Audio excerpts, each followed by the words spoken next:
Escalonia, a third-year nursing student from St. Jude College, Dasmariñas, and I'll be discussing about the Bizbox. What is Bizbox?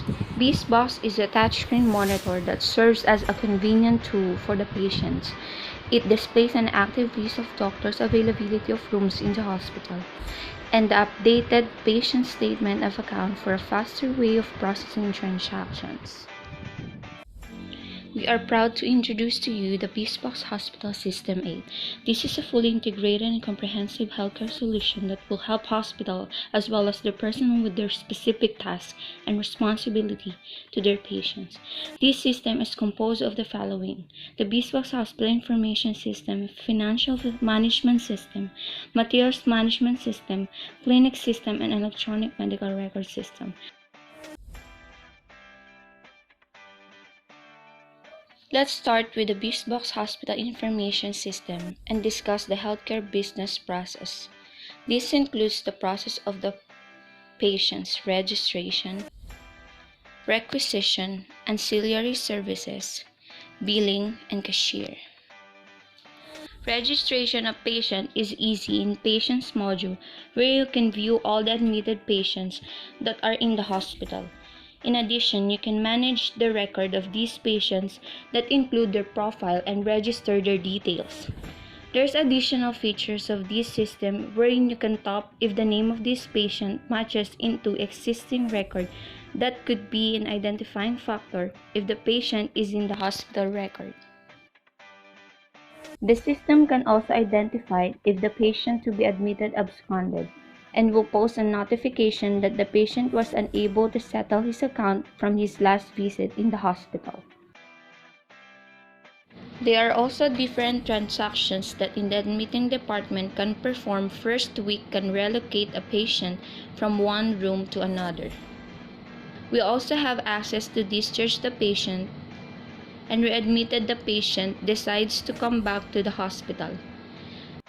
The summaries will serve its statistics of all the patients on the hospital depending on their status.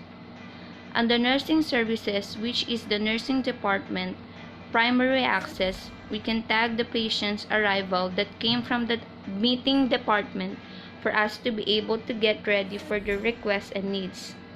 Requesting for an item or service requires us to specify which department that service is coming from. The inventory balance will show the available items that are ready to be given to the patient. The examination of shots can also be accessed here that will contain the different examination done to the patient as well as the results.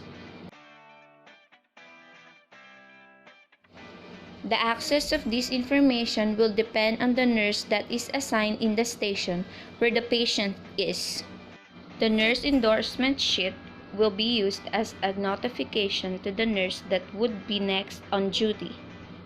We can also review the list of medicine the patient has taken throughout his stay in the hospital.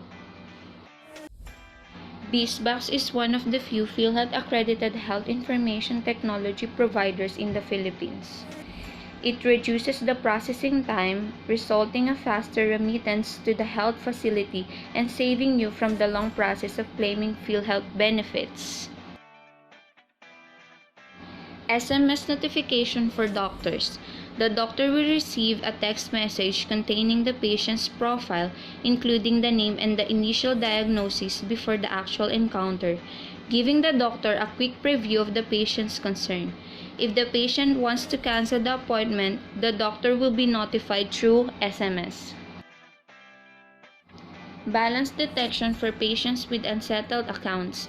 An alert feature that will notify the user and enable the doctor to check their patient's balances.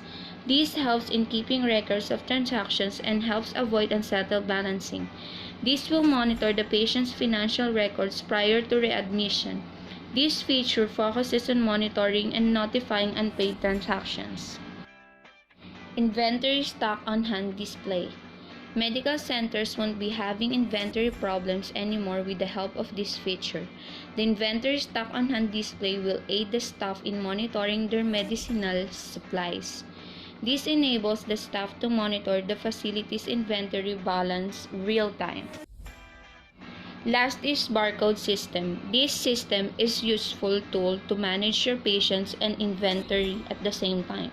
This system will give identification to patients through codes, allowing the user to retrieve the patient's profile faster and making transactions easier for the patient and the management. This feature is not limited to patients alone. The codes that will be provided can also be used for items, giving the user an overview of their inventory.